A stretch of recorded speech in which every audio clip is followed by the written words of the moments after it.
Muy buenos días a todos ustedes. Sofofa les da la más cordial de las bienvenidas a este webinar titulado Seguridad, condición necesaria para un crecimiento sostenible. Como se podrán imaginar, vamos a estar hablando precisamente de estos dos temas, seguridad y cómo se relaciona directamente con la actividad económica de nuestro país. Este evento se enmarca en el ciclo de webinars que ha estado desarrollando Sofofa el último tiempo y que lo que buscan es relevar la importancia del crecimiento económico como un vehículo fundamental para alcanzar un desarrollo integral, siempre con el foco puesto en las personas y para así seguir generando en Chile un país de muchas oportunidades.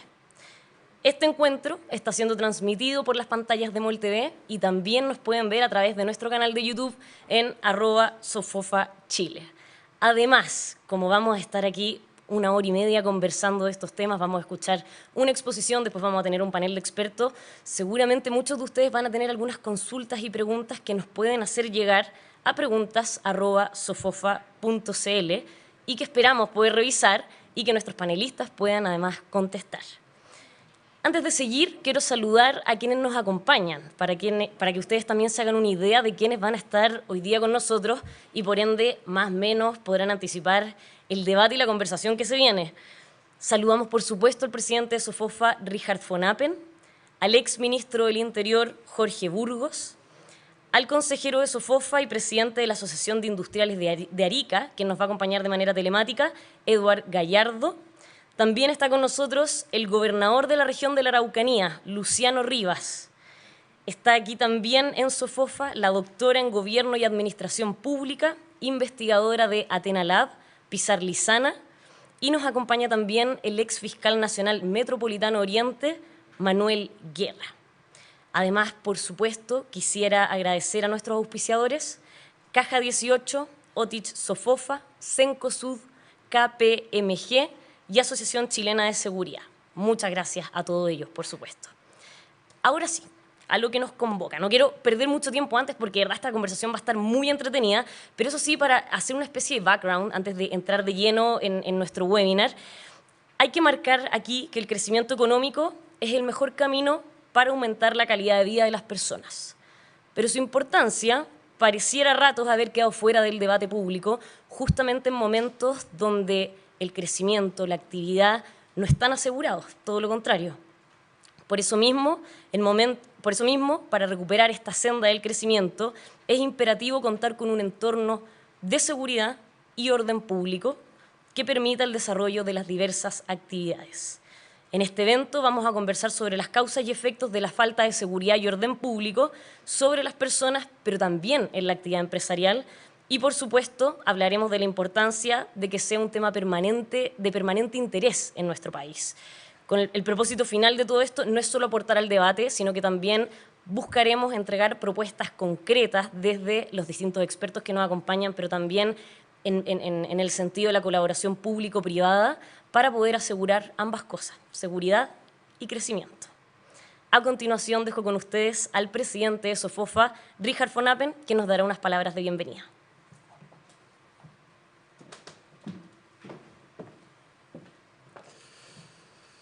Muy buenos días. Quisiera iniciar saludando especialmente a nuestros invitados de hoy, Jorge Burgos, Pilar Lizana, Luciano Rivas, Manuel Guerra, Eduard Gallardo y a quienes nos acompañan esta mañana a través de MOL TV y de las distintas plataformas para las cuales se transmite este seminario.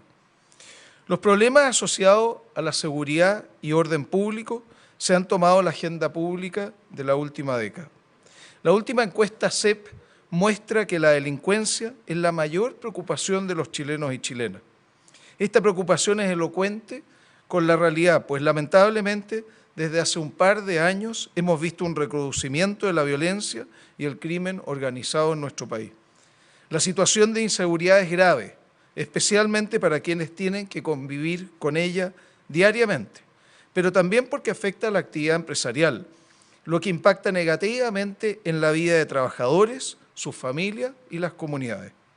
Vemos con preocupación cómo diversas industrias han sido golpeadas por el crimen organizado, especialmente en la macrozona sur, con el robo de madera y salmón, y en otras zonas del país con delitos como sustracción y comercialización de conductores de cobre, entre otros crímenes.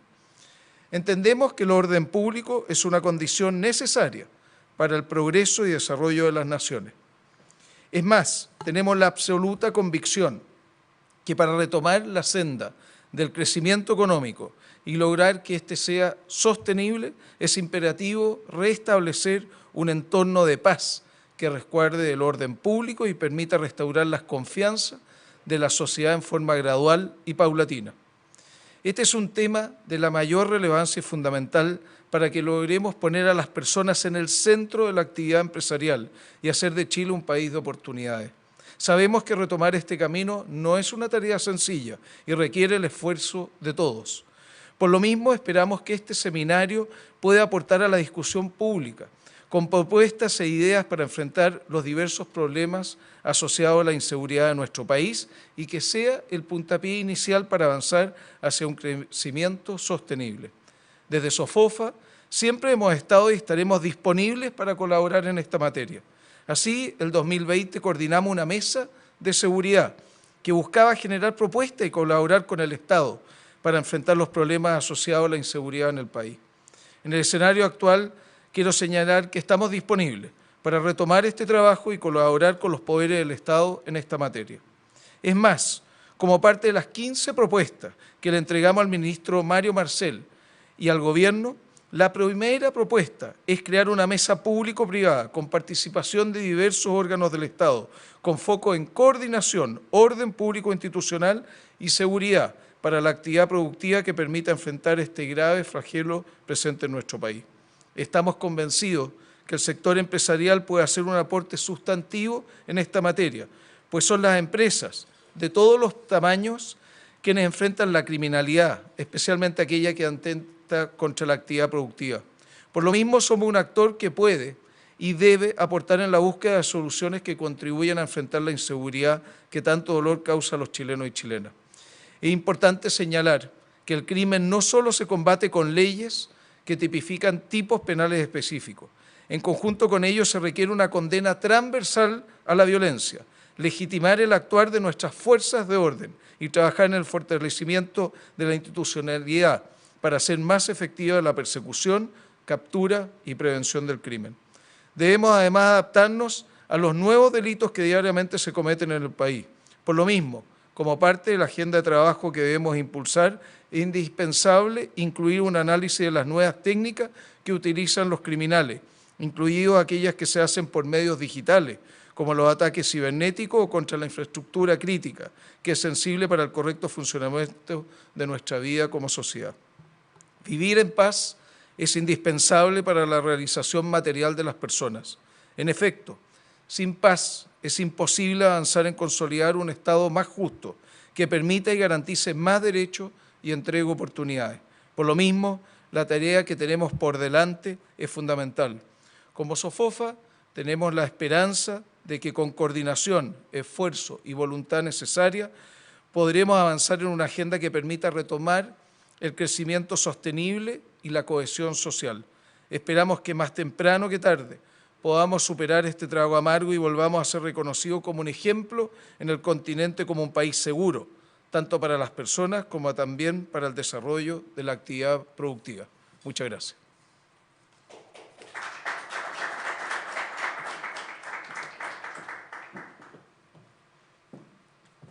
Agradecemos al presidente de la SOFOFA por sus palabras, Richard von Appen.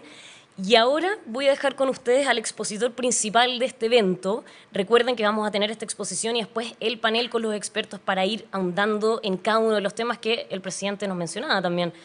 Voy a dejar con ustedes al abogado, exministro del Interior y de Defensa durante el segundo gobierno de la presidenta Michelle Bachelet, diputado por 3 periodos consecutivos desde 2002 a 2014, también ocupó el cargo de subsecretario de Guerra y embajador en el gobierno del presidente Eduardo Frei. Fue subsecretario del Interior en la administración del presidente Ricardo Lagos. Invito al podio al exministro Jorge Burgos.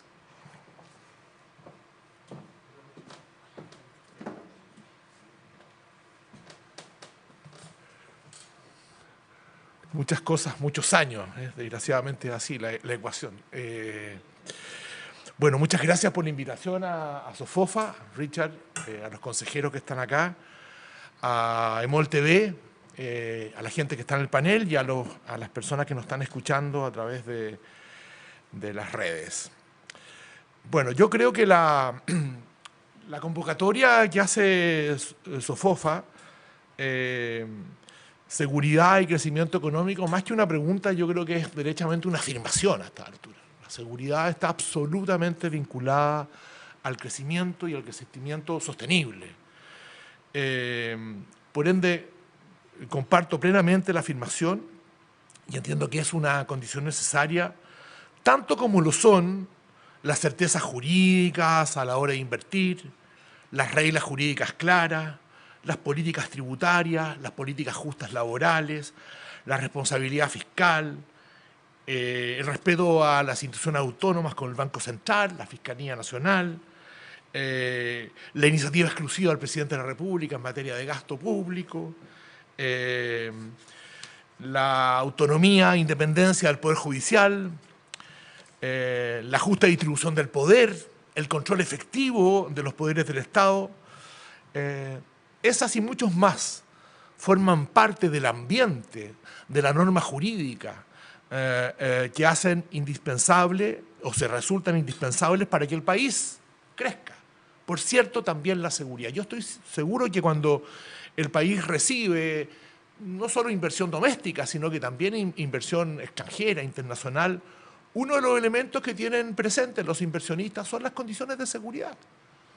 Yo siempre daba el ejemplo, yo creo que, más que creo, estoy seguro, que cuando se tomaron decisiones en momentos del inicio de la inversión en nuestro continente, el comienzo de los 90, el inicio más masivo, obviamente que Chile tenía una ventaja en materia de seguridad importante, particularmente en ciertas conductas delictuales que existían en el resto de Latinoamérica o en el resto del Cono Sur, por ejemplo el secuestro. ¿Cómo va a ser importante un país que logra que ese delito no exista o cuando exista sean casos contados con los dedos de las manos? Dicho eso, creo que estamos viviendo un momento como país, como sociedad, complejo frente al cuadro, frente al tema de la seguridad. Déjenme decir algunas cosas más bien que lo hacen complejo. Después hay que decir, por cierto, como en todo, algunas cosas positivas. Corresponde. Pero lo primero tiene que ver con algo que dijo Richard en su introducción, que es muy importante, que no tiene que ver con las leyes, con las disposiciones jurídicas, tiene que ver con el ambiente social. Y creo que ahí lo que nos pasó durante un tiempo, digo pasó porque tengo la esperanza que sea parte ya del pasado reciente, esa falta de reproche incondicional a la violencia nos hizo mucho daño, mucho daño.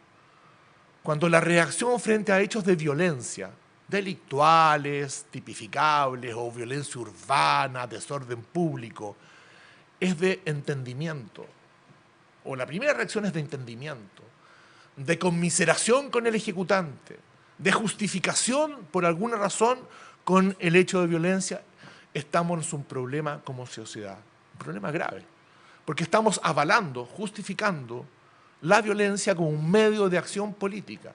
Y desgraciadamente, en un tiempo largo, por circunstancias diversas, una parte importante, no despreciable, de actores sociales, políticos, de medios de comunicación, que entendieron que la labor era más de justificación que de reproche. Tengo la impresión, como ciudadano, que eso va quedando atrás, porque se ha producido un cierto hastiamiento de entender que la violencia puede tener frutos positivos. Creo también que va quedando atrás una tesis que, a mi juicio, fue compleja respecto del instrumento básico que tiene una sociedad a la hora de reprimir jurídicamente, legalmente la violencia, que son nuestras fuerzas de orden y seguridad. Tengo la impresión que durante mucho tiempo se puso demasiado en tela de juicio, más allá de errores, incluso de delitos que se pueden haber cometido en ciertas acciones, se puso en tela de juicio la institucionalidad sobre la base de la necesidad de hacerlas de nuevo, de refundarlas. Eso fue un verbo permanente durante los momentos más complejos de la violencia. O sea, la sociedad decía, mire, o una parte decía, yo frente a la violencia, el instrumento que tengo que hacerlo de nuevo. Entonces la señal era muy desastrosa. También creo que eso de alguna manera va quedando atrás. No absolutamente, como lo quiero analizar en un minuto más, pero va quedando atrás desde el punto de vista de adhesión, desde luego, basta ver las encuestas en materia de la legitimidad de las instituciones. Eso no significa entender que nuestras fuerzas policiales, particularmente la principal, la más grande desde el punto de vista de la extensión territorial y el número de mujeres y hombres que la componen, no requiera de modernizaciones profundas. Eso no hay duda. O sea, también sería equivocarse pasar de la tesis de la refundación absoluta a la mantención absoluta sin cambios de policías que tienen valores, tienen objetivos, tienen ventajas, pero tienen problemas de falta de modernización, problemas de ciertos bolsones de autonomías complejas. No son autónomas, como se dijo, por cierto que no, es lo esencial, ni en el nombramiento de sus oficiales, ni presupuestariamente, pero sí hay ciertas áreas complejas de autonomía, particularmente en la formación de sus suboficiales y oficiales. Creo que ahí debe haber más control civil, a mi juicio, en la preparación. En la parte operativa, es un tema que hay que conversarlo, tiene algunas complejidades, cuidado con entender que la autoridad política debe tener función operativa. Puede tener ciertos lineamientos, pero función operativa sería hacer perder el sentido esencial de la cotidianidad de un policía a la hora de tomar decisiones. Es complejo, a mi juicio, por ejemplo, que estemos frente a una propuesta constitucional que en materia policial, en materia de orden público, doy 3 pinceladas de esto, porque no sé que no es mucho el tiempo, suprima el estado de emergencia. Suprima un instrumento que no es un instrumento teórico, por favor. Los chilenos vemos todos los días cuán no teórico es, cuán indispensable es, con situaciones de crimen organizado, situaciones de movimientos que buscan el separatismo, por decirlo claramente, cuántas veces nuestro instrumento natural, que son las fuerzas de orden y seguridad, se ve superado, y es indispensable que excepcionalmente el Estado tenga que otorgar, ¿no es cierto?, atribuciones excepcionales a las Fuerzas Armadas. Suprimir eso es realmente un acto de irresponsabilidad. Afortunadamente, pareciera, cualquiera sea el resultado del plebiscito del próximo domingo, que la inmensa mayoría de los partidos políticos, no sé si todos, están disponibles, desde luego gane el rechazo y gane el apruebo para modificar, aún antes de ejecutarse, esa propuesta tan inusitada de suprimir ese instrumento. Creo que también el tratamiento de las policías deja mucho que desear. Y lo digo en titular, no entiendo cuál es la lógica de no nombrar en la norma constitucional a las policías por su nombre. No entiendo. ¿Qué hay detrás de eso? Porque cuando se habla de las Fuerzas Armadas sí se las nombra, como es lógico, integradas por Ejército, Fuerza Aérea y Aviación. ¿Por qué no nombrar a las policías en ninguna parte del texto propuesto, salvo cuando se habla de la creación de la posibilidad de acusar constitucionalmente al general director de Carabineros? Cuestión que a mi juicio desde ya es compleja también, bastante compleja y discutible a mi juicio. Y solo una norma transitoria cuando se deja vigente por un tiempo la actual ley orgánica de Carabineros. Creo que la desaparición del término orden público del texto constitucional también es un gravísimo error desde el punto de vista del ambiente de seguridad. El orden público es un concepto, yo sé, que tiene cientos de definiciones, pero más o menos todos entendemos lo que es y entendemos cuando no está, cuando no existe. Yo tengo la impresión que detrás de la decisión de la supresión hay esa teoría infundada que el orden público es represión. El orden público es un elemento central para el funcionamiento de una sociedad, para que no haya anomia, para que se ejecuten las leyes, para que se cumpla, para que la vida sea más razonable, la vida cotidiana. La desaparición del concepto de orden público es la definición de las policías. En la primera obligación del presidente de la República, que es mantener el gobierno interior y el orden público. En fin, y desde luego en el estado de emergencia. Para no ser negativo de todo, yo creo que hay ciertos elementos que lo podrán analizar en este seminario, que son interesantes. Yo creo que el gobierno haya repuesto esta comisión transversal de modernización me parece una buena noticia. Originalmente se había suprimido, se han convocado a mujeres y hombres que saben sobre la materia, por lo menos que yo leí en la prensa, creo que es importante, creo que hay, como decía, hay una necesidad de modernización y de apurar de cambiar ciertas prácticas, modificar ciertas leyes.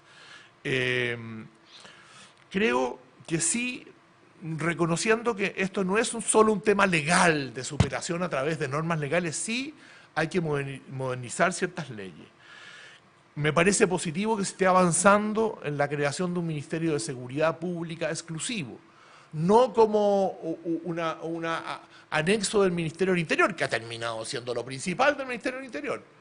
Ya nadie se acuerda que el Ministerio del Interior coordina la política, solo se acuerda que está a cargo de la seguridad. Entonces es bueno tener un Ministerio de Seguridad Pública. Vi hoy día en unos diarios, en el Mercurio, que le van a agregar un nombre, el Ministerio de Seguridad y Convivencia Nacional. No sé, puede ser, pero yo creo que las cosas hay que nombrarlas por su nombre. Un Ministerio de Seguridad, eso es lo que necesita nuestro país, apegado, por cierto, a la norma jurídica, con control sobre ciertas cuestiones que hoy día están más difusas de las policías. Eso es lo que necesitamos, más allá de nombres largos. Creo también que es muy importante avanzar en ciertas otras disposiciones legales o que están muy anticuadas y ya no sirven o que requieren modernizaciones parciales. Voy a nombrarlas simplemente. No puede ser que Chile no tenga una ley al día de inteligencia. Hoy, hace 3 años y medio que se discute en el Congreso, el Senado lo aprobó. En la Cámara de Diputados y Diputadas se discute hace 3 años, no sé si se discute, duerme un proyecto para modernizar la comunidad de inteligencia. Eso es básico, esencial. Nosotros en Chile estamos en presencia de estructuras de crimen organizado que no conocíamos. La capacidad de anticiparse, la capacidad de penetrarla. Yo siempre escucho que una parte, no sé si una parte importante, pero una parte no despreciable de la comisión de ilícitos, de la dirección de la comisión de ilícitos organizado, proviene de las penitenciarías donde se cumplen las penas. Y la pregunta es, ¿qué inteligencia penitenciaria hay en Chile? ¿Cuánta hay? ¿Qué autorización hay para que Gendarmería, que hasta el día de hoy no forma parte de la comunidad de inteligencia, hasta donde yo sé, tenga capacidad legal de anticiparse a la comisión de esos delitos a través de intervención de medios, a través de penetración, de agentes encubiertos? Es obvio.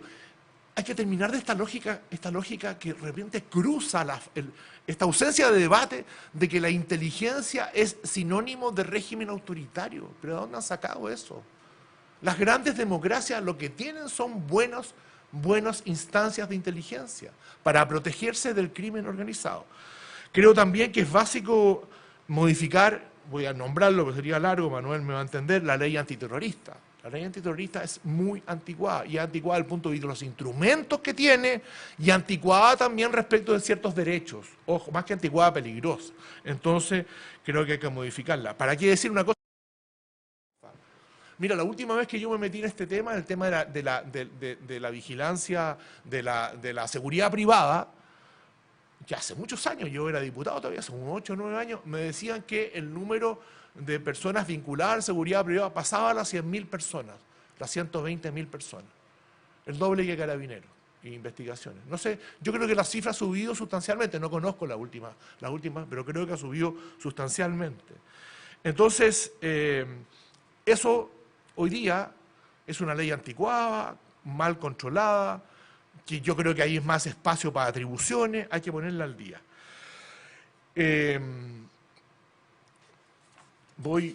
Tenía otros, pero voy a ir a decir un par de cosas.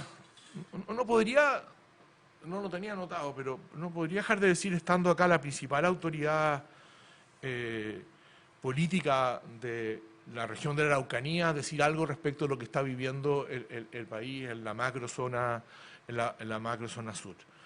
Dos pinceladas. En primer lugar, a mí me gustaría poner sobre la mesa como un tema bien central una buena noticia. Y la buena noticia es que el Estado de Derecho, días atrás ha sido capaz, ¿no es cierto?, de echar a andar sus mecanismos jurídicos y poner a disposición de uno de los miembros de ese Estado de Derecho, del Poder Judicial, a una persona detenida, a Héctor Yaitul, por las acciones que venía cometiendo.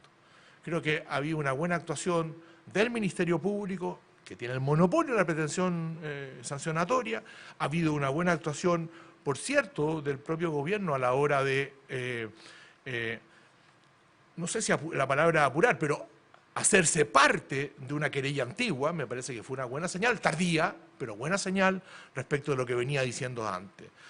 Tengo la sensación de que en este proceso puede, ojalá, que no me equivoco, puede constituir el principio del fin de cierta impunidad de autoría intelectual, y que me parece muy, muy importante para el país. Tenemos un gran problema en una parte importante de nuestro país. Los santiaguinos tenemos que sentirlos como propios. No es un problema lejano, es un problema que está ahí y que afecta muy brutalmente el devenir del país.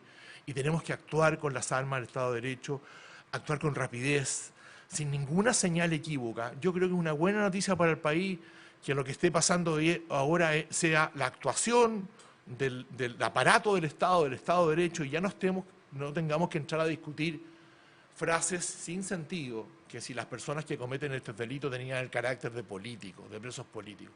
Espero que haya quedado en el pasado eso. Espero que haya quedado en el pasado la tesis de que no podía militarizarse, entre comillas, el Gualmapu. Haya quedado en el pasado el intento, ¿no es cierto?, de derogar la ley de seguridad del Estado. Haya quedado en el pasado el intento de amnistiar, entre comillas, a los presos políticos. Chile tiene que defenderse, el Estado de Derecho tiene que defenderse con los instrumentos del Estado de Derecho.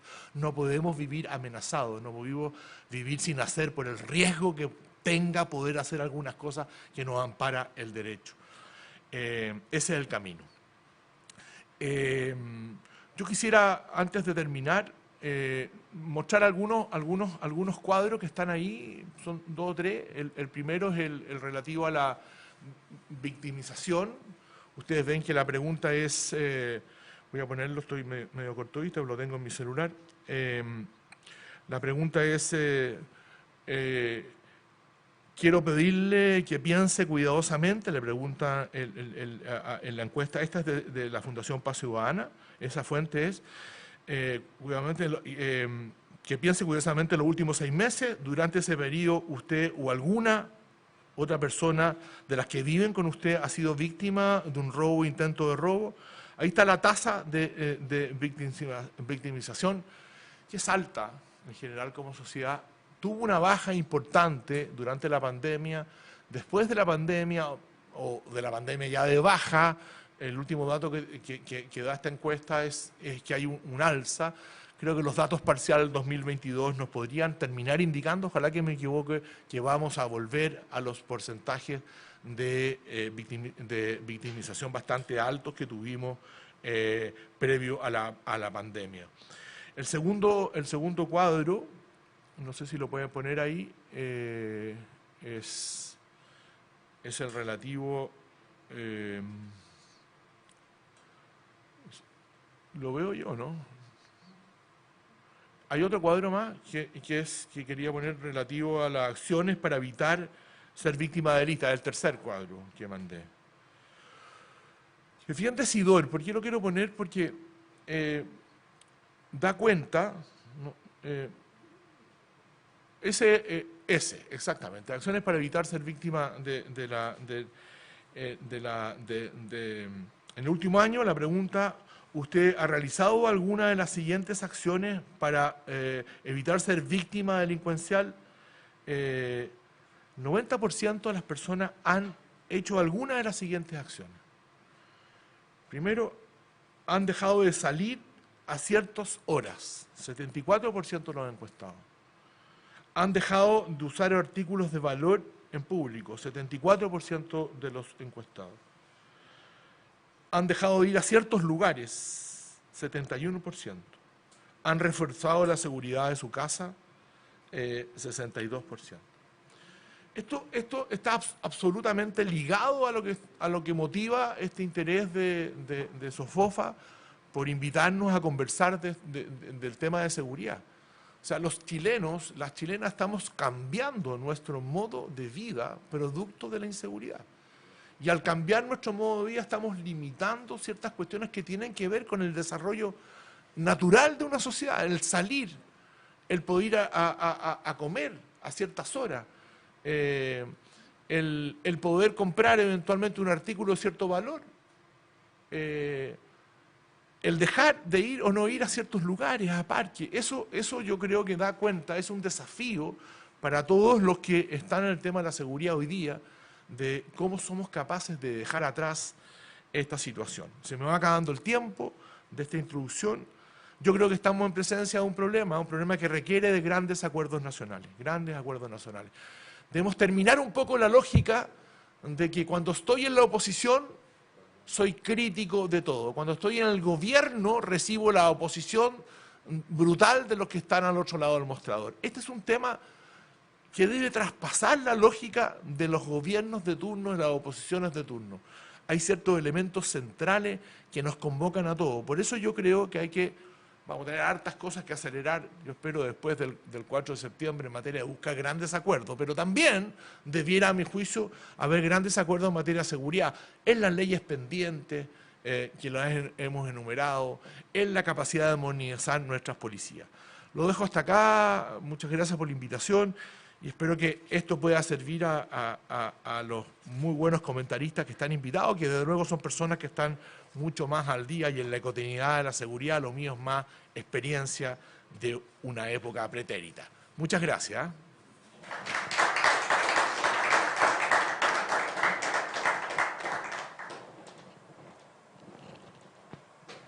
Bueno, agradecemos por supuesto a Jorge Burgos por su presentación. Nos deja muchos temas para conversar y para abordar precisamente en este debate. Les voy a recordar quiénes nos están acompañando. Está con nosotros de manera telemática Eduardo Gallardo, consejero de SOFOFA y presidente de la Asociación de Industriales de Arica. Está con nosotros el gobernador de la Araucanía, Luciano Rivas, Pilar Lizana, investigadora de Athena Lab, y Manuel Guerra, exfiscal regional metropolitano Oriente. A todos, muchas gracias por estar con nosotros. Bueno, también a todos ustedes les recordamos que pueden mandar sus preguntas a medida que vaya avanzando esta conversación al mail preguntas@sofofa.cl. Y les recordamos que están viendo este webinar a través de las pantallas de MOL TV y también lo pueden ver a través del canal de YouTube, @SOFOFAChile. Quiero partir con una pregunta para los cuatro.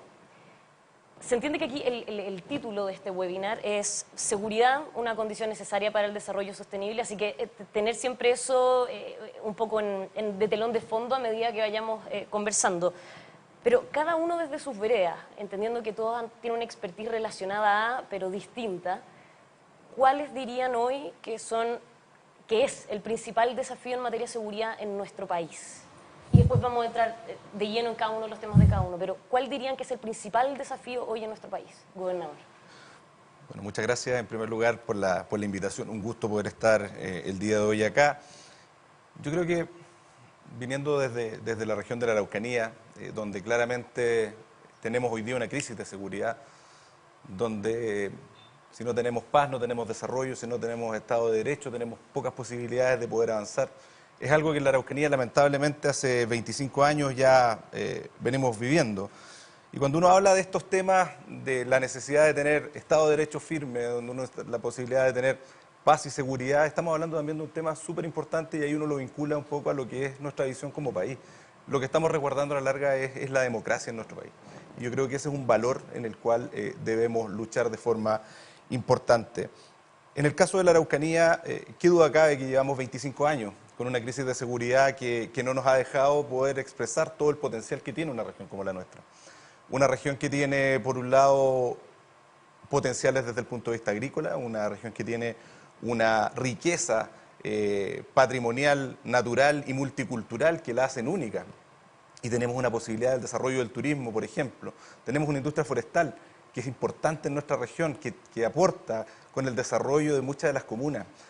tenemos una región de oportunidades, lo dije el otro día en el Araucanía Day, yo creo que nosotros como sociedad y como sociedad de la Araucanía, claramente lo que necesitamos hoy día es poder demandar por parte del Estado, y cuando hablo del Estado, de los poderes del Estado, una condición donde se dé tranquilidad, paz para poder desarrollarnos. En ese sentido, muy bien lo decía don Jorge Burgos, tenemos una pasividad legislativa con leyes que son importantes para poder enfrentar la crisis de seguridad que vivimos hoy día.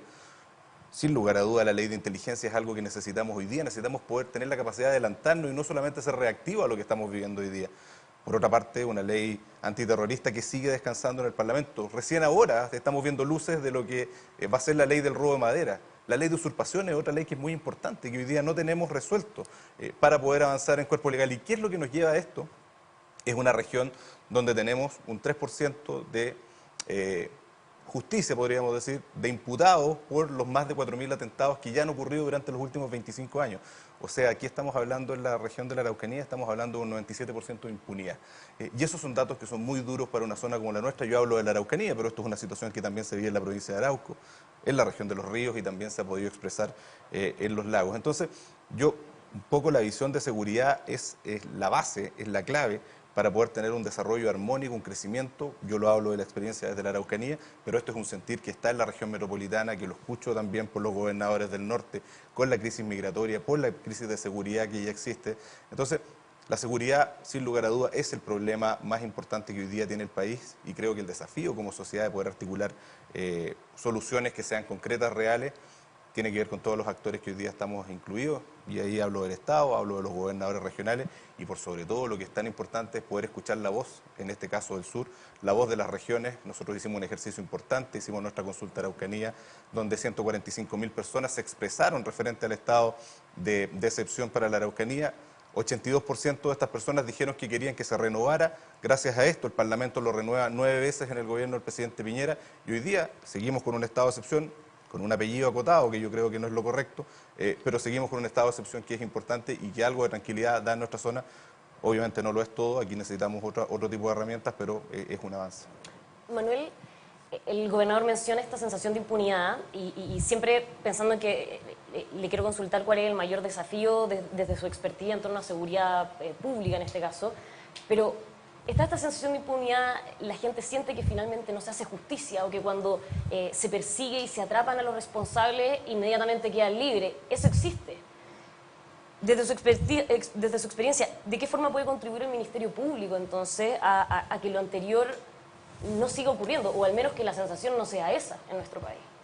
A ver, yo creo que ahí tenemos una serie de factores que contribuyen y en los cuales hay una responsabilidad importante del Ministerio Público. El Ministerio Público tiene una misión, tiene la misión de perseguir los delitos una vez que ocurren, pero desde esa perspectiva su principal rol pasa por trabajar precisamente en esclarecer la mayor cantidad de delitos posible. ¿Hace esto solo el Ministerio Público? No, lo hace auxiliado por las policías. Tiene un trabajo articulado que tiene que ser esencialmente coordinado con las policías. Yo creo que ahí hay un desafío importante del Estado, escuchaba con mucha atención las palabras de Jorge Burgos, un desafío que supera a un gobierno.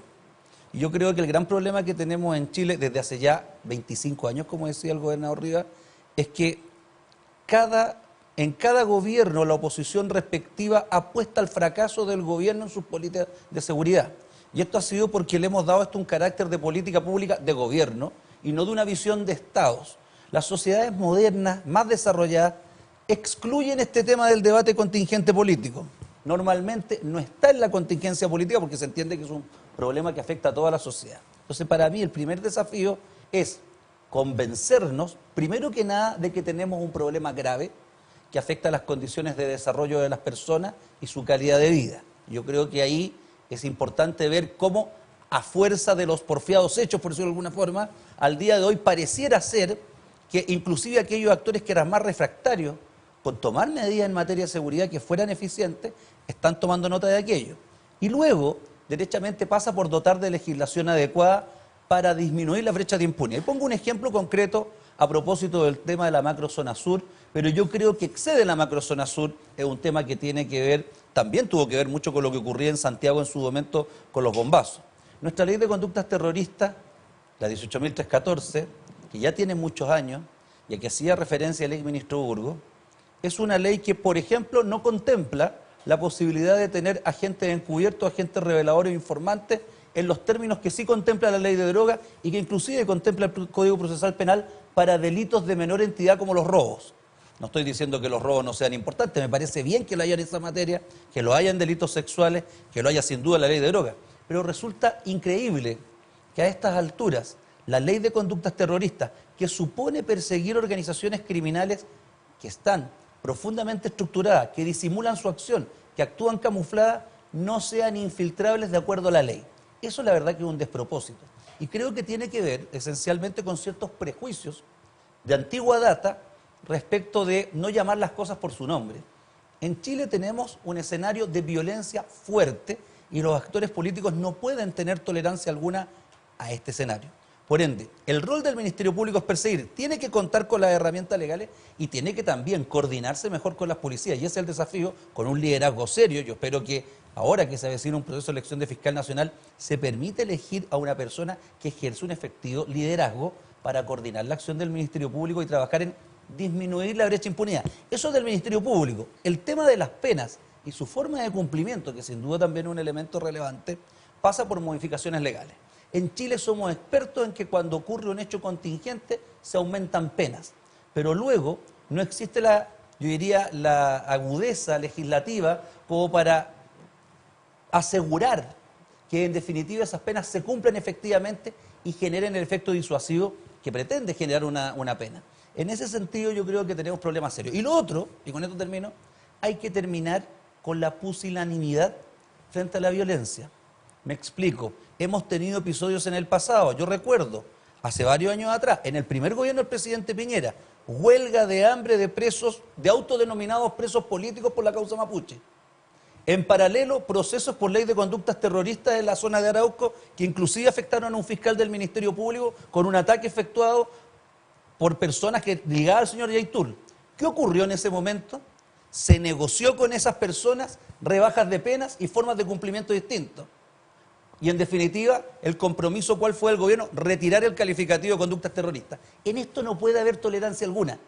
Las sociedades no pueden tener temor, en definitiva, a utilizar aquellas normativas que se han señalado y que están en la ley y que las ocupamos en democracia y con respeto a los derechos de los imputados. Porque si no se generan estos dobles discursos ambiguos, donde el mensaje no es claro y genera eso sin duda cierta desmotivación en los órganos encargados de la persecución y particularmente me preocupa mucho a mí en la policía. Pilar, a propósito de las dos cosas que comenta el gobernador y el exfiscal, más allá de lo que se puede hacer frente a un hecho puntual, hay todo un tema también que tiene que ver con la legitimidad de las policías. Durante el gobierno pasado, para el 18 de octubre, vimos probablemente la crisis de seguridad pública más grande en nuestra historia reciente. Vimos también como en las encuestas, por ejemplo, el apoyo a entidades como Carabineros cayeron con muchísima fuerza. Hoy en día están de nuevo en los niveles que estaban pre-18 de octubre, pero ¿qué lecciones se pueden sacar de esto que hemos vivido los últimos años? Y en el fondo, contribuir a la legitimidad de las fuerzas de orden público que tenemos hoy día disponibles en nuestro país. Bueno, primero quiero agradecer a la SOFOFA por organizar este webinar y que ya estemos conversando de seguridad es algo muy importante porque en general cuando vivimos en un ambiente de paz y estable se nos olvida un poco conversar de la seguridad y de repente nos acordamos de ella cuando ya estamos viviendo el problema de seguridad. Y en ese sentido tomo un poco las palabras de todos, las palabras del presidente, del exministro, de lo que se ha comentado acá con respecto al punto de legitimar la acción de las instituciones, de la transversalidad que necesitamos en los acuerdos para trabajar en materias de seguridad, porque hemos visto casos en otros países que las materias de seguridad se han desarrollado de manera exitosa cuando han sido capaces de aislarse un poco de la contingencia política para poder trabajar de manera transversal, ya sea en cuanto a lo teórico y al desarrollo de estrategias concretas de largo plazo y en materias también de estrategias más prácticas. Con respecto a la legitimidad que me preguntabas tú, Patricia, yo creo que hay un aspecto muy importante que tiene que ver con la confianza que tenemos en nuestras instituciones. Y porque la legitimidad, por supuesto, que va a ir dándose de la mano de acciones concretas que se vayan dando, pero también tiene que estar respaldado por la confianza, ya sea de los que los ciudadanos tienen en esas instituciones y por el respaldo que hace el Estado, no un solo gobierno, porque las instituciones policiales y nuestras instituciones de seguridad no van a responder a las políticas de gobierno, ellos responden al Estado y su objetivo es proteger a los ciudadanos de Chile. Y en ese sentido es muy importante que se trabaje en esa confianza que va de alguna manera de la mano con trabajar y levantar la moral de esas instituciones. Obviamente siempre se puede mejorar y modernizar prácticas y estrategias porque finalmente nuestro escenario de seguridad está cambiando, necesitamos estrategias nuevas, estamos enfrentando una criminalidad distinta que no estábamos acostumbrados. La seguridad en el sur se vive de una manera, en la macrozona norte se vive de otra, en Santiago la vivimos de otra manera, pero finalmente lo que buscamos todos los chilenos es tener un espacio de paz y de estabilidad donde podamos alcanzar nuestro bienestar y nuestro desarrollo y crecimiento como Estado. Y ahí la confianza es algo muy importante porque sin ella, por muchas acciones concretas que llevemos a cabo, no vamos a poder dar esa legitimidad que necesitan las instituciones. Bueno, a propósito de cómo viven el tema de seguridad en distintas zonas del país, les comentaba que nos acompaña Eduard Gallardo de forma telemática. Él es consejero de SOFOFA y además trabaja con todo el gremio de industriales en Arica. Y queremos consultarle, Eduard, no sé si ya estamos en el contacto con él, si nos está escuchando en estos momentos. Ahí está. Eduard, ¿cómo está?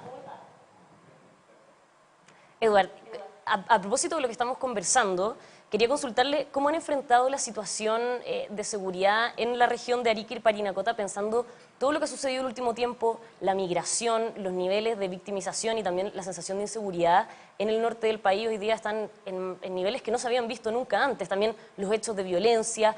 ¿Qué pasa con el sector empresarial y toda esta sensación allá donde está usted en este momento?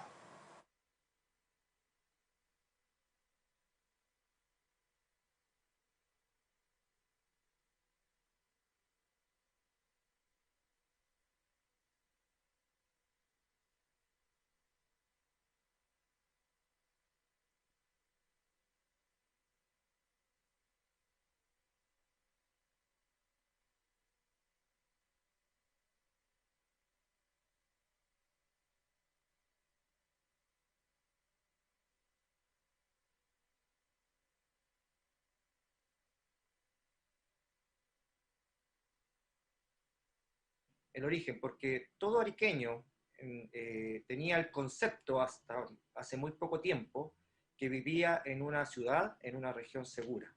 Y esto ha cambiado radicalmente. Entonces, ese concepto de inseguridad es el que está imperando en nuestra sociedad actualmente. Y esto yo creo que tiene causas precisas y causas básicas, y la primera es la inmigración irregular. Tenemos un cuadro legal para el tema de la migración, pero lamentablemente no está siendo usado. Hasta hace poco tiempo, par de años, nuestra región, los pasos fronterizos funcionaban como corresponden y la inmigración funcionaba como corresponde también, en forma ordenada. Desde el año 2019, incluyendo la pandemia, esto se desreguló completamente. Y desde ese punto de vista, ahí comenzó el tema de la falta de seguridad. Falta de seguridad que en el concepto de las empresas, en el concepto de la industria, la reflejo con un solo ejemplo cotidiano en la empresa que yo trabajo. Tenemos un estacionamiento para los trabajadores que está a una cuadra de la empresa, y los trabajadores que trabajan en el turno de noche me piden por favor no ocupar ese estacionamiento, sino que ingresar sus vehículos dentro del recinto de la fábrica, porque tienen miedo que al ingreso a las 12 de la noche o a la salida temprano de la mañana lo puedan asaltar. Entonces eso indica, en un barrio industrial, indica que la gente está con temor. Y ese temor es concreto y es real. Lo que decía el exministro Burgos respecto de la sensación de la persona y cómo han resguardado o han cambiado sus formas de de actuar frente a la seguridad es verdad. O sea, esto que los trabajadores pidan no poder ingresar el vehículo porque tienen miedo de caminar una cuadra, es decidor. O también que lleguemos el día lunes a la planta y no haya internet o no haya energía eléctrica porque se robaron los cables o se robaron la fibra óptica, también es decidor. El tema muy importante también del crimen organizado. Y el crimen organizado se aglutina y se concentra lamentablemente en las tomas de terreno. Tomas de terrenos que entiendo son en todo el norte, pero en Arica, todos los cerros de Arica, la mayor cantidad, uno mira hacia el cerro y está lleno de tomas. Y en esa toma se concentra como guetos la criminalidad. Entonces, desde ese punto de vista, no estamos como Asociación de Industriales de Arica o como ciudadanos de Arica por negarnos a la inmigración, pero una inmigración normal, una inmigración regulada. Todas las empresas creo que tenemos en Arica trabajadores de Bolivia, de Perú, por años, pero trabajadores regulares, trabajadores con su RUT, pero cuando esto empieza a que la persona que inmigra prefiere estar en el contexto irregular que en el contexto regular de buscar un empleo, eso nos indica que hay algo que hacer. Entonces, desde ese punto de vista, creo que es uno de los centros para trabajar en lo que podríamos llamar la macrozona norte. Eduardo comenta cambios que han tenido que realizar las mismas empresas para poder enfrentar esto. Y en ese sentido, gobernador, en la Araucanía, considerando que, claro, quizás es el gran símbolo de todo lo que está sucediendo en materia de violencia, ataques, seguridad, también ahora el Biobío, lo vimos anoche con este ataque incendiario en Contulmo, pero ¿de qué manera esto ha afectado, por ejemplo, el potencial productivo de su región y al final la calidad de vida de las personas? Bueno, cuando tenemos una zona como la macrozona sur, y enfocándome más a la Araucanía, donde durante los últimos 25 años llevamos 4.000 atentados, donde hay más de 50 personas asesinadas durante este periodo, donde solamente el año 2022 tenemos 14 personas que han sido asesinadas en este entre comillas, conflicto. La verdad que las capacidades productivas son limitadas. Una región, y quiero contextualizar, hace 25 años atrás se hablaba de que Temuco era una de las ciudades que más crecía en Latinoamérica. Hoy día tenemos en la Araucanía lamentablemente el récord de decir que tenemos 7 de las 10 comunas más pobres. Obviamente esto trae un impacto desde el punto de vista del desarrollo productivo. Por una parte tenemos datos duros que nos han entregado este año, un año donde la Araucanía tenía una oportunidad gigantesca de poder tener un crecimiento desde el punto de vista agrícola. Éramos el granero de Chile hace un tiempo atrás. Hoy día la crisis de Rusia con Ucrania nos presentaba una oportunidad no menor de poder tener una buena oferta en el caso del trigo, de la avena, del raps. Pero se habla de un 20% de menos de producción por los terrenos que están usurpados, por agricultores que no pudieron sembrar en el periodo que correspondía a la siembra y que no van a poder tener esta cosecha. Entonces, claramente esto por un lado genera un impacto social cuando hablamos de la cantidad de personas que han sido asesinadas, pero también hablamos de un impacto en lo productivo que sin lugar a dudas nos golpea. Seguimos siendo la región más pobre del país, tenemos oportunidades, como decía, y no vamos a descansar desde el gobierno regional por levantar esta capacidad productiva que la Araucanía tiene, pero sin lugar a dudas tenemos una crisis de seguridad hoy día que nos impacta mucho. En este sentido quiero ser muy claro, tenemos a puertas una elección este fin de semana con dos modelos, con un modelo de una nueva constitución que se está proponiendo, donde la verdad que el análisis que hacemos desde la región no es una nueva constitución que realmente aporte al desarrollo de nuestra región, todo lo contrario, vemos que aquí se ponen trabas desde el punto de vista de lo productivo, vemos también que tenemos una incerteza desde el punto de vista jurídico, con dos sistemas paralelos. ¿Qué hubiese pasado? Solo poner el ejemplo. Si el señor Yaitul hubiese sido juzgado por los tribunales indígenas o por los tribunales tradicionales, si hubiese sido consideradas las declaraciones del señor Yaitul, por ejemplo, como robo de madera o como recuperación para, lo que él dijo, compra de armamento y municiones. O sea, ante ese tipo de cosas, la capacidad productiva, esta falta de definición, siendo yo un gobernador electo, regionalista por lo demás, pero yo creo que cuando llegamos a las autonomías comunales, territoriales, donde tenemos más de 3.000 comunidades en nuestra región, cómo se logra una gobernanza referente a eso. Entonces, yo creo que las incertezas también han sido parte de lo que no nos ha ayudado a crecer, y hoy día estamos frente a un proceso que también nos trae este tipo de complicaciones. Pero, yendo a lo más profundo, lamentablemente, la crisis de seguridad que se vive en nuestra región ha afectado, obviamente, el potencial de crecimiento.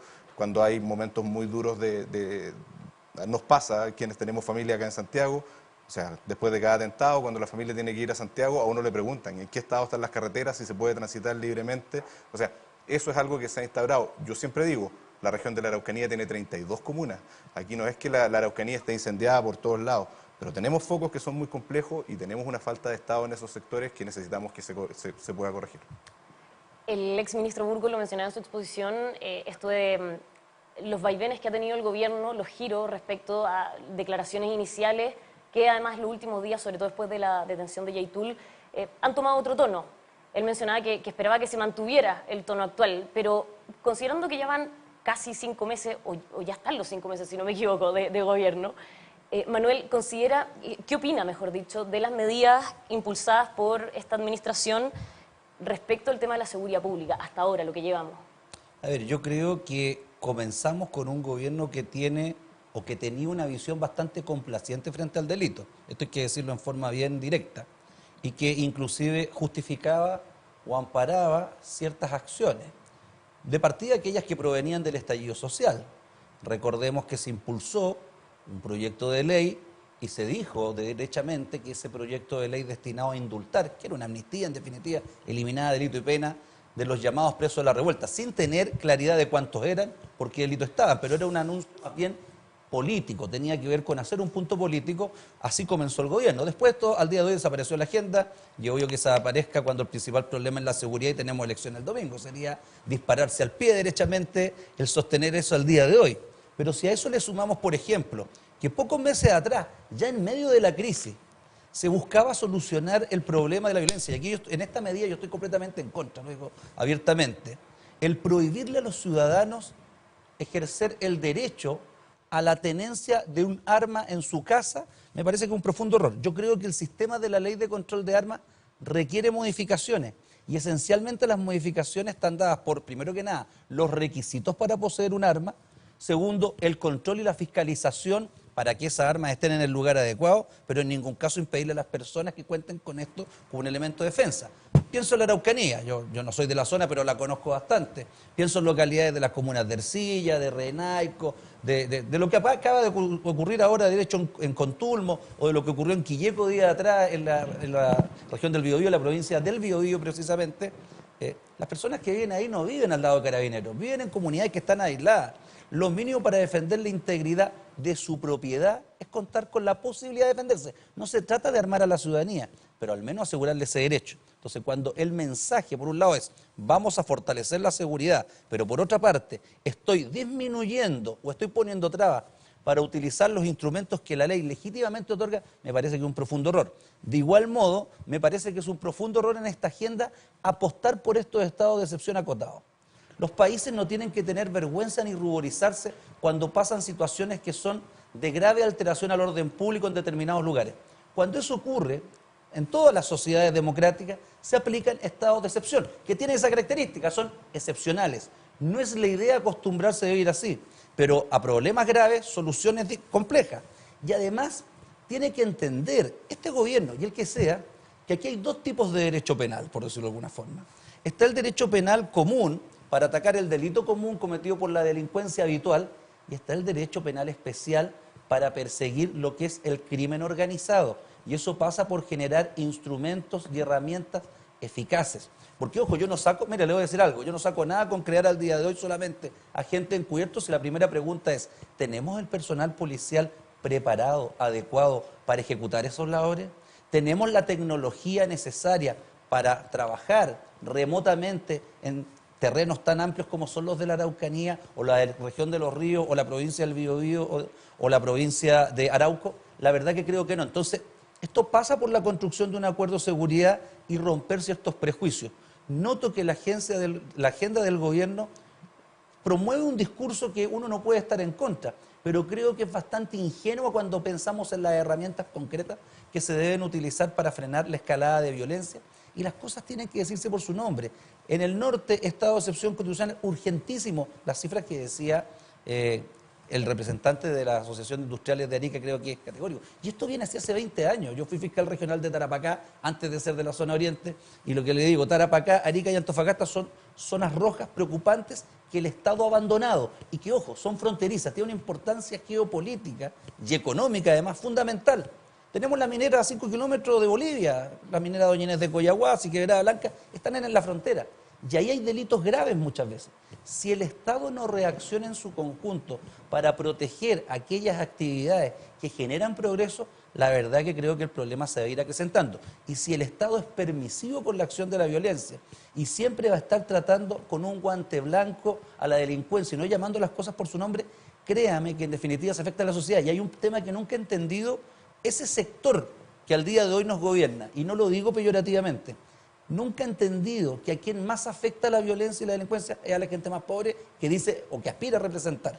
No afecta a los más acaudalados. Normalmente las personas con más recursos podemos proveernos de seguridad. ¿Qué pasa con los territorios más aislados, con las comunas más pobres, como señalaba el gobernador? 7 de las 10 comunas más pobres de Chile ubicadas en la Araucanía. Ahí la gente no necesita del Estado, es insustituible. Por eso me parece que las medidas son equivocadas, son ingenuas y tienen una profunda desconexión con la realidad. Pilar, quiero que comente también esto de las medidas, pero sobre todo lo que mencionaba Manuel respecto a si tenemos la capacidad para hacer frente a esta nueva delincuencia que estamos viendo, el crimen organizado, narcotráfico. Usted es experta en estos temas, también en economía ilegales. ¿Están las herramientas en el Estado chileno para hacer frente a estos nuevos modus operandi que antes no estábamos acostumbrados? Mira, en este momento se están discutiendo en el Congreso muchas medidas y muchas leyes que pueden ayudar, pero más allá de discutir las leyes y qué herramientas le vamos a entregar a qué institución en particular o cómo vamos a enfrentar la seguridad en el norte, en el sur, en el centro, acá lo importante es que exista de verdad una voluntad de Estado de enfrentar la seguridad, porque podemos desarrollar muchísima legislación al respecto, podemos entregar muchísimas herramientas a las instituciones, pero si el Estado no va a ejercer su rol, no va a estar presente en esos territorios, no va a llenar los vacíos que se han ido dejando, no sacamos nada con tener esa legislación. Esa legislación nos va a ayudar siempre y cuando el Estado se haga presente en donde no está. Porque cuando el Estado no está, quien va a ver ese vacío como una oportunidad siempre van a ser las organizaciones criminales y especialmente las organizaciones del crimen organizado transnacional. Ellos vienen de países donde el Estado ha estado ausente, saben cómo utilizar esos vacíos a su favor, saben cómo utilizar las debilidades del Estado a su favor, porque lo que ellos van a buscar finalmente es utilizar al Estado para desarrollar su negocio. El crimen organizado es un negocio, se le llama empresas criminales y nosotros lo vemos en el robo de madera, mafias que tienen flotas de camiones dedicadas al robo de madera, lo vemos en cuanto al robo de cobre, las mineras en el norte sufren el robo de su material, nos roban cables de cobre que cortan fibra óptica, que generan un problema de seguridad para los ciudadanos cuando la posta queda desconectada, cuando el servicio de impuestos internos queda desconectado. Entonces, podemos desarrollar muchas acciones, pero esas acciones tienen que ir acompañadas con la voluntad de que el Estado esté presente. Si el Estado no está presente, esas acciones no van a ser suficientes.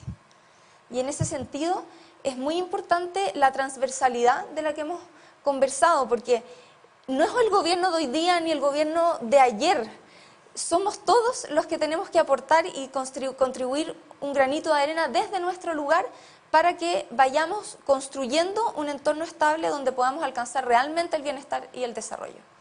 Granito de arena de todos, Eduard, en ese sentido, ¿qué rol podría jugar el mundo privado? En su caso, por ejemplo, de la inserción de los inmigrantes a empresas que están establecidas o contribuir con lo que están viviendo en el norte del país. Coincido con lo último dicho respecto del rol del Estado. No hablamos del rol del gobierno, hablamos del Estado en su conjunto, hablamos del Poder Judicial, hablamos del Poder Legislativo, hablamos del Poder Ejecutivo. Tiene que haber un rol mancomunado, un trabajo en conjunto, sabiendo y identificando el problema y buscando las soluciones comunes.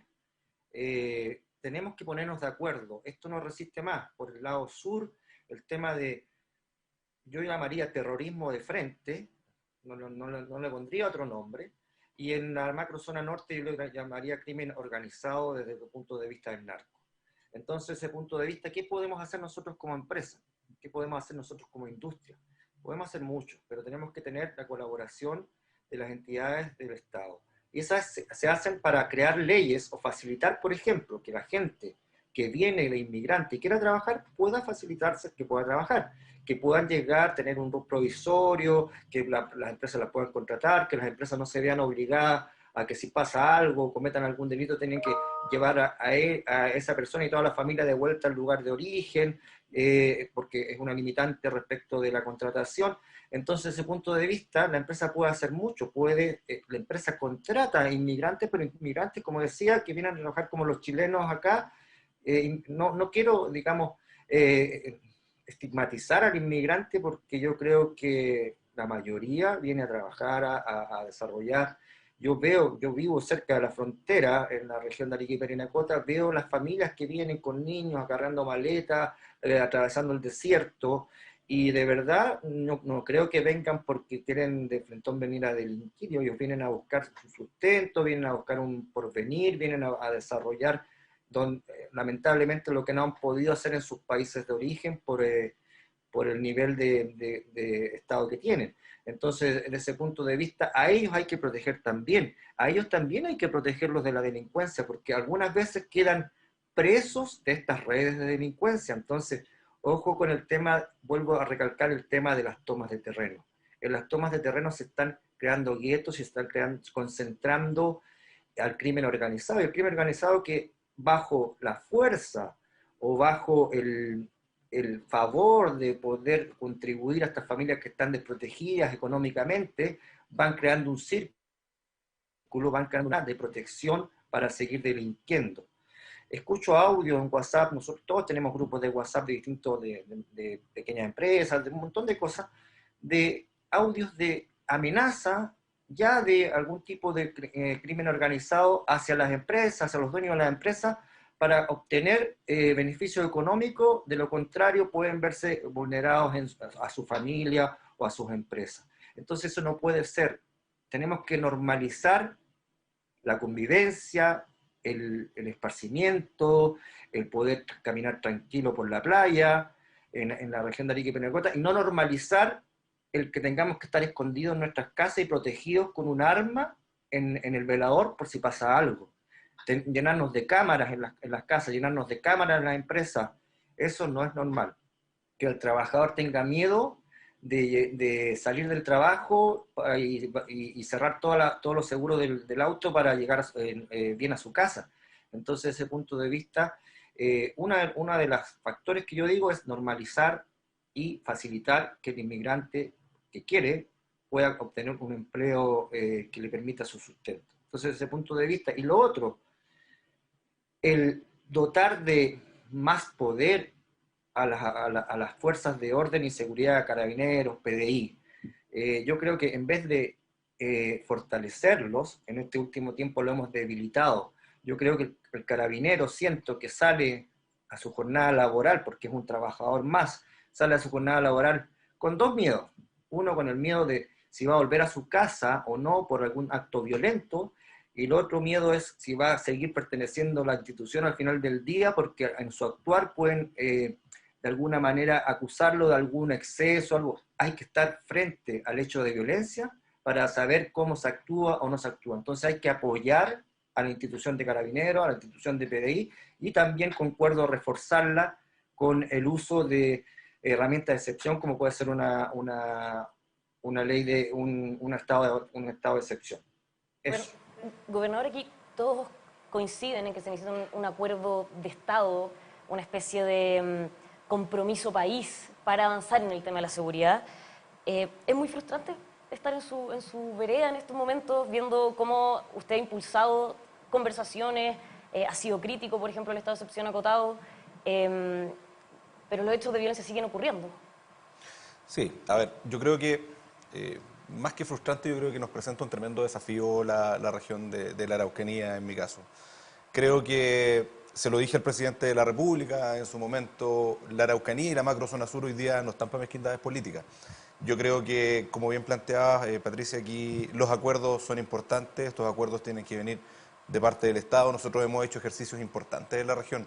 Logré generar la primera cumbre por la paz que llamamos, donde convocamos a los 32 alcaldes de la Araucanía, de diferentes tendencias políticas, logrando obviamente buscar una visión común de lo que necesitamos como región.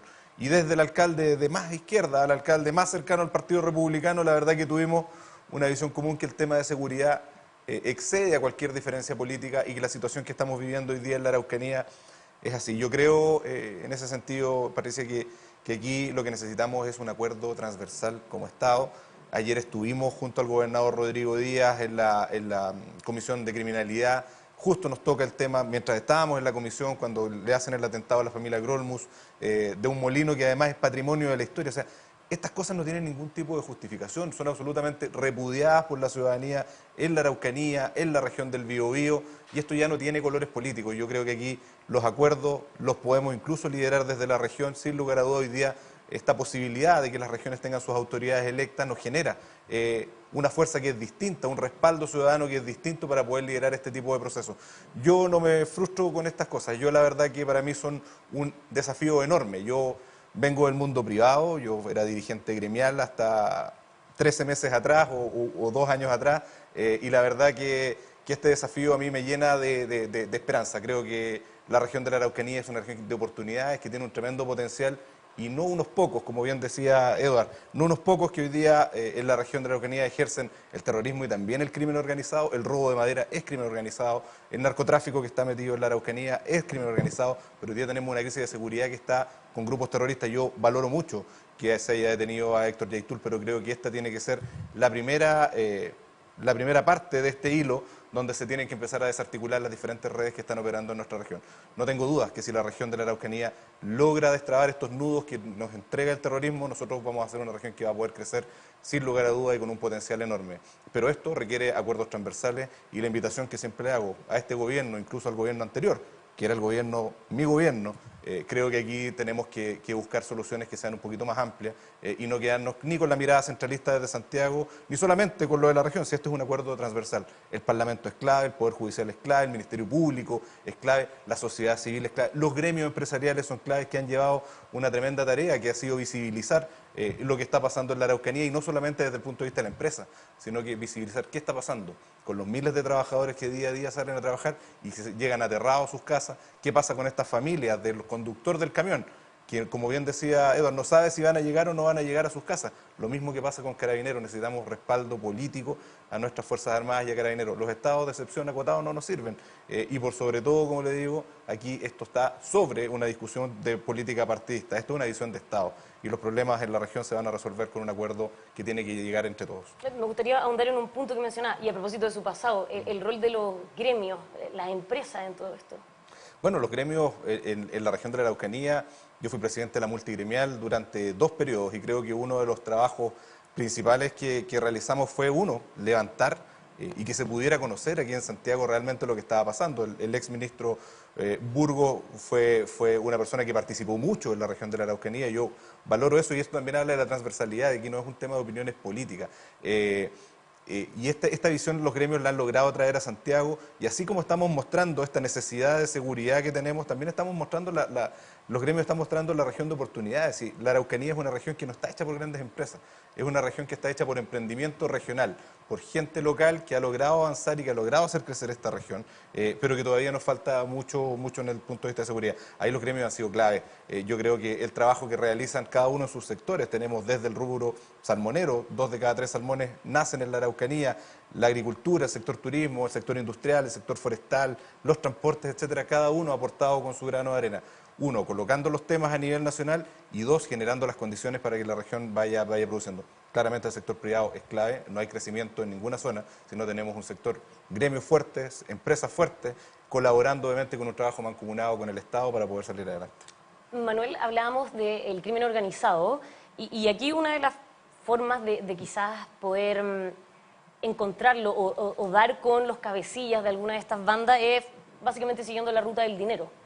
Hoy en día podría existir mayor coordinación, por ejemplo, entre el Ministerio Público, el Servicio de Impuestos Internos o algunas otras entidades para precisamente avanzar en eso y llegar a estas bandas criminales. A ver, efectivamente yo diría que una de las características esenciales que tiene el crimen organizado es que al tratarse de aparatos organizados de poder hay una distribución de funciones muy propias de una empresa criminal, muy propias de la estructura jerárquica de una empresa criminal y donde hay una división del trabajo, distribución de roles, es decir, las personas ocupan distintas labores y normalmente, yo creo que aquí hay un desafío importante, normalmente la labor de las policías, la labor del Ministerio Público es bastante efectiva respecto de aquellos eslabones más débiles de la cadena, es decir, los brazos operativos ejecutores que se dedican al tráfico de drogas, se dedican al robo o que guardan especies en sus domicilios provenientes de estos robos. Pero no existe la misma capacidad al día de hoy instalada destinada a desarticular la organización. Y como en toda empresa, lo que uno le tiene que quitar es el capital. Es decir, el objetivo que debiéramos ponernos como Estado en este acuerdo transversal, que yo creo que es necesario en todo este tipo de materia, es en orden a perseguir la ruina económica de la organización criminal. Si la organización criminal se ve arruinada económicamente, no va a tener capital con el cual trabajar y por lo tanto los incentivos van a disminuir. Para eso hay normas legales sin duda que se pueden modernizar. Yo diría que hay una coordinación entre el Ministerio Público e Impuestos Internos, pero que hay que sumar una comunidad de inteligencia financiera. No basta el Ministerio Público e Impuestos Internos coordinados para eventos específicos.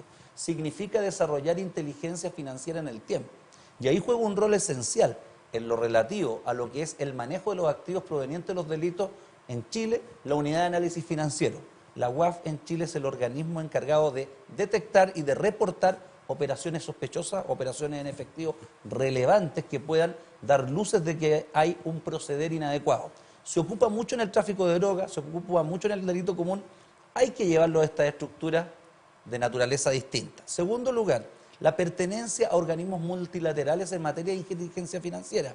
Está el Grupo de Análisis Financiero relacionado con Naciones Unidas y el GAFISUD, que se llama, que tiene que ver con Sudamérica, donde Chile forma parte, y es fundamental trabajar en herramientas de inteligencia financiera.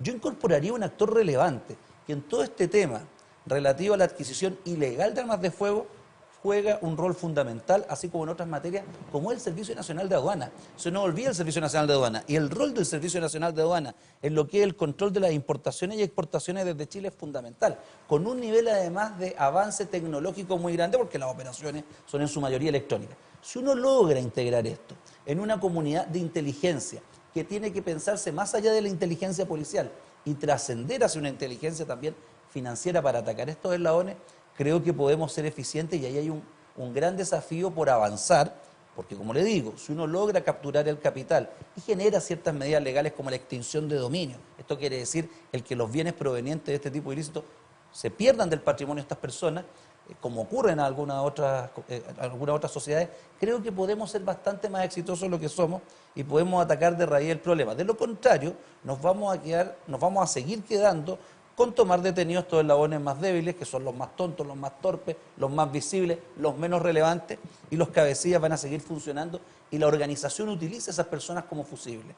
Por lo tanto, hay que apuntar más arriba, y ahí sin duda que los esfuerzos de coordinación son esenciales, pero insisto, estatales. Yo solamente quiero decir una última cosa de esto. A mí me parece siempre que el tema de seguridad en su conjunto, y este tema financiero sin duda también, tiene que ser tratado como Chile trata sus relaciones exteriores. Cuando nosotros nos demandan otros gobiernos ante la Corte Internacional de Justicia, se genera un acuerdo transversal, más allá de las posiciones políticas. Vemos que los cancilleres de distintas épocas se reúnen y se adopta una posición común del Estado de Chile. Esa seguridad exterior del país, que se trabaja de esa manera, creo que tiene que extrapolarse a la seguridad pública porque no es un problema que reconozca fronteras políticas. Si somos capaces de hacer eso, vamos a haber dado un gran paso. Si no somos capaces de hacerlo y seguimos teniendo este tema en la contingencia, probablemente vamos a seguir reuniéndonos para analizar los problemas que estamos teniendo. Pilar, nos va quedando poquito tiempo y no quiero pecar de pesimista ni ver el vaso medio vacío, pero ¿estamos a tiempo de desarticular a estas bandas que ya sabemos que están operando en Chile? Nuestros resultados van a ser exitosos si es que podemos incorporar todo lo que se ha conversado hoy día, si es que realmente tenemos ese acuerdo, porque efectivamente la seguridad es un tema que debe ser tratado como tema de Estado. Yo entiendo que hoy día tenemos a la seguridad pública dentro del Ministerio del Interior, pero más allá de eso es un tema de Estado y vamos a ser exitosos en la medida de que vayamos utilizando la legislación que ya existe, desarrollemos una coordinación real a nivel nacional de seguridad, que esa coordinación a nivel nacional nos permita hacer bajadas regionales y específicas con respecto a cada uno de esos problemas, y es muy, muy relevante y muy importante apuntar a las cabecillas de este tipo de grupos, porque ellos en su organización y en su distribución de roles siempre van a tener espacio para a quienes entregar para poder proteger a la organización. Porque el objetivo del crimen organizado y de este tipo de criminales que está llegando a Chile hoy día es la organización, no las personas que integran la organización. Entonces, ¿estamos a tiempo de hacer cosas? Sí, estamos a tiempo. Nuestras instituciones han demostrado que funcionan. Existe trabajo coordinado de instituciones. Tenemos que potenciarlo y fortalecerlas, y todo esto bajo este paraguas de esta coordinación y mirada nacional de la seguridad, para que esa voluntad del Estado, no de los gobiernos, realmente tenga frutos en el corto, mediano y largo plazo. Eduard, acá todos coinciden en generar este acuerdo nacional por la seguridad. ¿Cómo está el terreno para algo como eso en Arica y Parinacota? A ver, Arica y Parinacota es una, como decían por ahí, es una región bien especial. Ha sido la última en varias cosas. La última en ingresar a ser parte de la nación Chile, ¿ya? Por fruto de la guerra, después, bueno, en 2029 van a ser 100 años de que se anexó. Arica quedó definitivamente para Chile y Tacna quedó definitivamente para Perú. El 28 de agosto los tacneños estaban celebrando la reincorporación de Tacna al pueblo peruano, al país de Perú. ¿Cómo se hace? ¿Cómo de alguna manera se revierte estos temas? Yo creo que el Estado tiene las herramientas, y se han aplicado aquí en la región y han surtido efecto. Nosotros en Arica hace 20, 25 años éramos como el punto negro respecto del crecimiento económico. Teníamos desempleo de 2 dígitos, estábamos muy, muy, muy desmejorados económicamente. Nos volvemos aquí a la actualidad.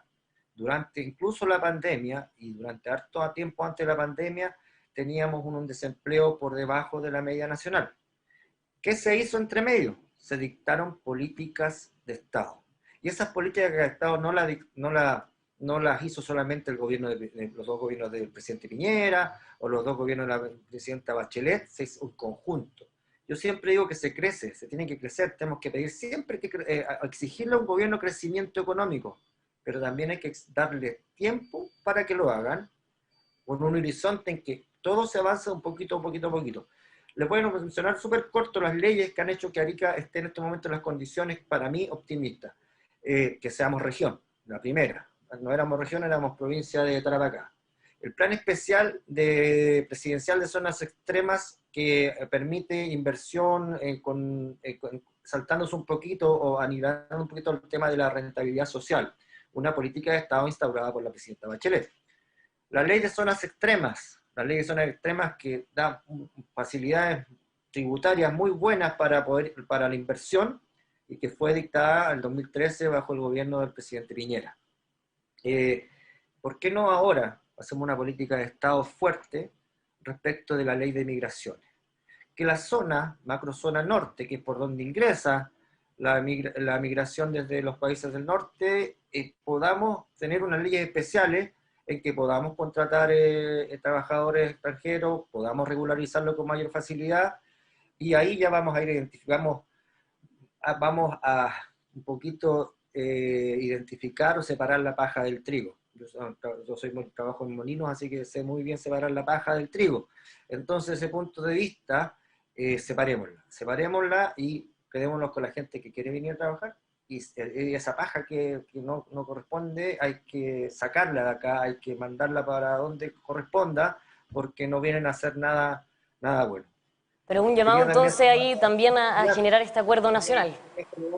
A Luciano Rivas en algún momento nos encontramos cuando éramos presidente de gremios regionales y qué bueno que hay gente joven que se impulsa para el siguiente camino, seguir ayudando, pero en este momento de un contexto entre comillas más político. Te felicito, Luciano.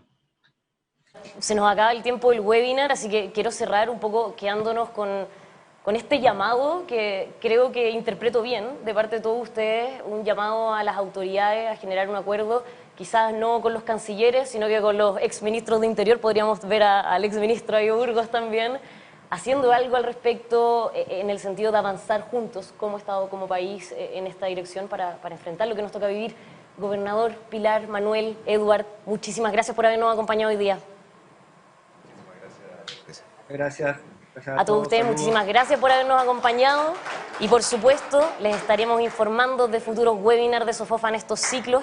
Que tengan todos un muy buen día.